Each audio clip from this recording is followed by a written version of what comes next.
आज श्री मद् भागवत के अंतर्गत सुखदेव जी महाराज की जन्म की कथा है। नारद जी महाराज ब्रह्मलोक से रवाना होकर के भगवान शंकर के कैलाश पर्वत पर पहुंचे। कैलाश पर्वत पर आकर के देखा तो भोले बाबा कहीं गए हुए थे। नारद जी को मौका मिल गया। नारद जी ने मन में विचार किया कि सुअक्षर प्राप्त हो गया। माता पार्वती अकेली है और माता पार्वती को प्रणाम किया। माता जी प्रणाम। माता पार्वती ने कहा, आशीर्वाद, सुखी रहो बेटा, किधर से घूमते घूमते आ रहे हो? तब नारद जी ने कहा, माता जी मैं तो भगवान का वंदन करते करते घूमते घूमते आ गया, चलो माता जी का दर्शन कर लूं। इधर से निकल ही रहा था तो दर्शन करने के लिए आ गया, लेकिन एक विशेष बात याद आ गई। कोई व्यक्तिगत बात थी, भोले बाबा से बात करनी थी। माता पार्वती ने कहा, एक ही बात है बेटा, मेरे को बता दो, क्या बात है? नहीं नहीं माता जी, कोई विशेष बात थी। क्या बात? तो मेरे को बताओ ना। नारद जी ने कहा, माता जी ये सामने जो ये खोपड़ी टंक रही है ये किसकी है? बेटा मुझे तो मालूम नहीं। तो आपने आज तक पूछा ही नहीं? नहीं पूछा। तो माता जी ये जो खोपड़ी है ये सारी आपकी है। आप इतनी बार जन्म ले चुकी, इतनी बार मतलब 108 बार। और भोले बाबा वो को वही है। भोले बाबा के पास में अमर कथा है, वो तो अमर है, और आप इतनी बार जन्म ले लिया। आज तक आपने सुनी ही नहीं। बेटा मैंने तो कभी बात ही नहीं की, भोले बाबा ने कभी मेरे को बताया ही नहीं। नारद जी बोले, मेरा नाम मत बताना माता जी। ऐसा कहकर के वहां से रवाना हो गए। भगवान शंकर जब वहां आए, पार्वती नारद जी के जाने के बाद में क्रोधित हो गई और जाकर के महल में सो गई।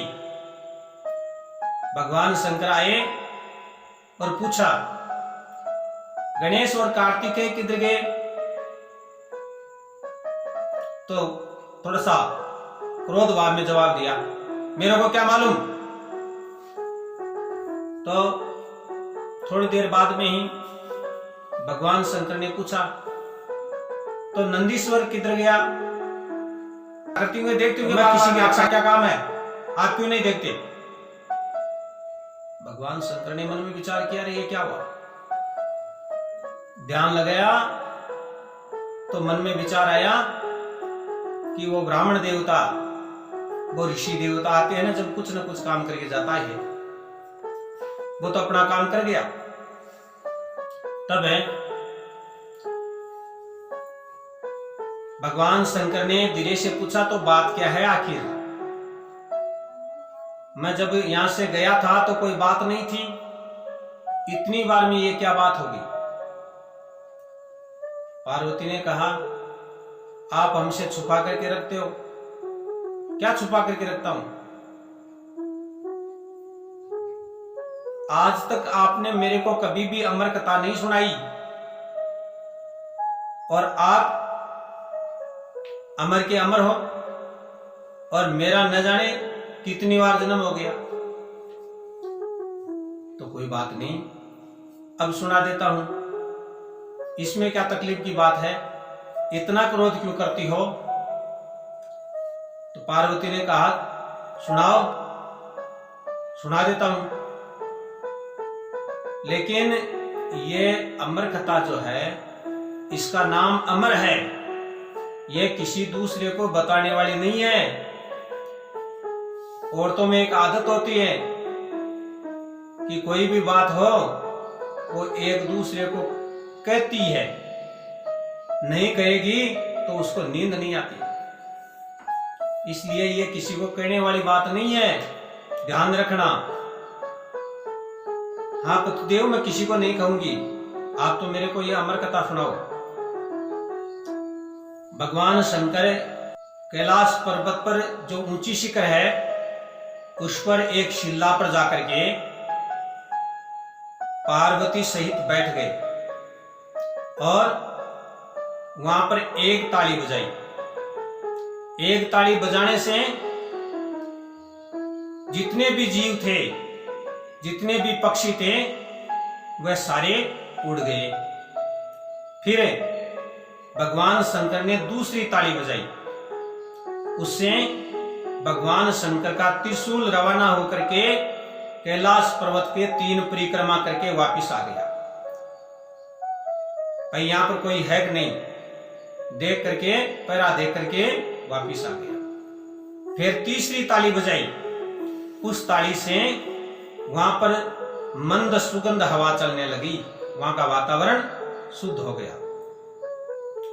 फिर भगवान शंकर ने अमर कथा प्रारंभ करी।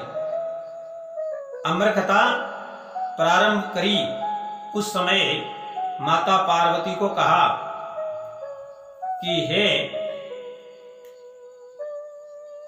मैं जब ये अमर कथा कहूं उस टाइम आप हुंकारा देना। मारवाड़ी में कहावत है, फौज में नंगारा और बात में हुंकारा।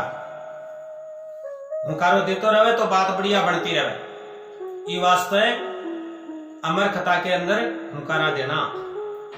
अगर हुंकारा नहीं दिया तो मैं योगी हूं, वैरागी हूं, पता नहीं मेरे को योग माया की निद्रा आ जाए, मैं बात बीच में अमर कथा कहना भूल जाऊं, तो आप हुंकारा देते रहना, जिससे मेरे को ध्यान रहे कि बात चल रही है, अमर कथा चल रही। तो पार्वती ने कहा, हां पतिदेव, हुंकारा दूंगी। ऐसे करते करते भगवान शंकर ने अमर कथा प्रारंभ कर दी और पार्वती, हां पतिदेव, हां पतिदेव, हां पतिदेव, हुंकारा भरना प्रारंभ कर दिया। धीरे धीरे योग माया पार्वती माता को अपनी गोद में ले ली, निद्रा देवी आ गई। भगवान शंकर आनंद मगन होकर के आंखें मूंद करके कथा कह रहे थे। जब माता पार्वती को निद्रा आ गई, उस समय एक सुख हुंकारा देना प्रारंभ कर दिया। भगवान शंकर कल्प वृक्ष के नीचे बैठ करके वो कथा कह रहे थे और उस कल्प वृक्ष पर एक सूखी का अंडा था। वो अंडा उस अमर कथा से परिपक्व होकर के उसमें से सुख निकल गया। और तोते की आदत होती है, वो व्यक्ति करता उसी प्रकार से बोलना प्रारंभ कर देता है। वो तो ये तो अमर कथा थी। और भगवान शंकर जिस समय कथा कह रहे थे और पार्वती का हुंकारा पकड़ करके सुख ने हुंकारा देना प्रारंभ कर दिया। अब जब भी भगवान शंकर की आंखें खुली तो देखा पार्वती को तो नींद आ रही है। ये हामी कौन बर रहा था, ये हुंकारा ये कौन कह रहा था? भगवान शंकर ने कहा, आ रही है आपको तो और ये कथा आपने सुनी नहीं, तो पतिदेव ये जहां से मेरे को निद्रा आई वहां से दोबारा बताना शुरू कर दो। बताना तो शुरू करूंगा, लेकिन ये हुंकारा कौन दे रहा था? तब पार्वती ने कहा मेरे को तो पता नहीं। भगवान शंकर ने ध्यान लगाया तो उस कल्प वृक्ष से वो सुख उड़ा। जब सुख उड़ा तो भगवान शंकर को क्रोध आया और त्रिशूल लेकर के उनके पीछे दौड़े। जिस समय त्रिशूल लेकर के भगवान शंकर उनके पीछे पीछे दौड़े तो तीनों लोकों में वो सुख घूम करके आ गया, लेकिन कहीं भी उसको जगह नहीं मिली। उस समय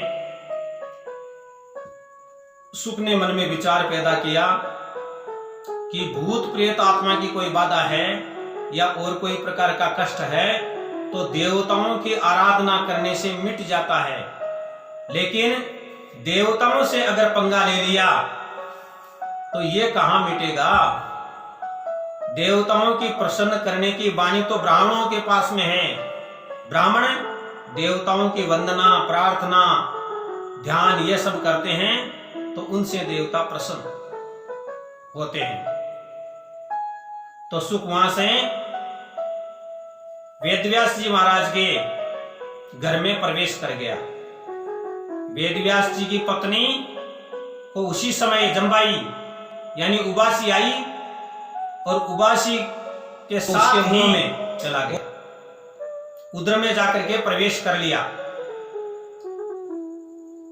अब भगवान शंकर क्रोध में भरे हुए, हाथ में त्रिशूल लिए हुए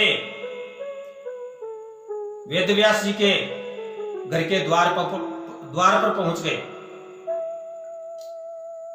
वेदव्यास जी ने मन में विचार किया कि भगवान का पहली बार तो दर्शन हुआ है और इस रूप में दर्शन हुआ है। तो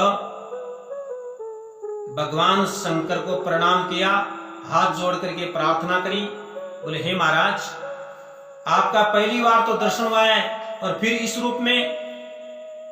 भगवान शंकर ने कहा कि मेरा चोर आपके घर में आकर के घुस गया।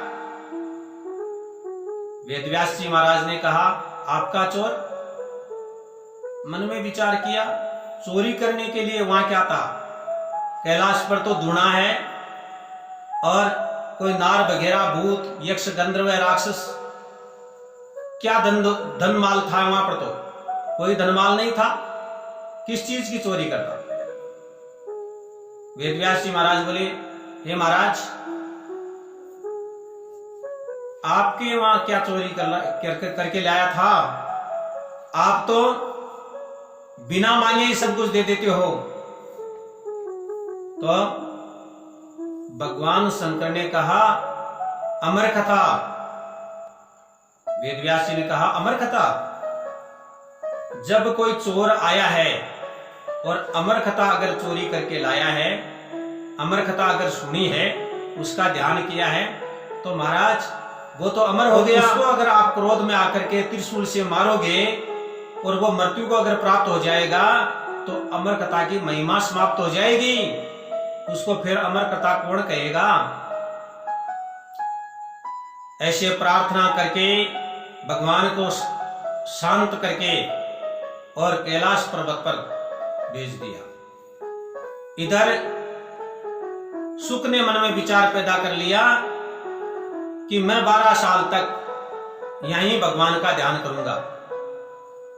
तो 12 साल तक वेदव्यास जी की पत्नी के गर्भ में ही सुखदेव जी रहे। 12 साल जब बीतना प्रारंभ हुआ, वेदव्यास जी महाराज भी भगवान की खूब वंदना करने लगे। हे भगवान, ये बच्चा जो है बाहर आता ही नहीं है। और इधर वेदव्यास जी की पत्नी ने खूब प्रार्थना की।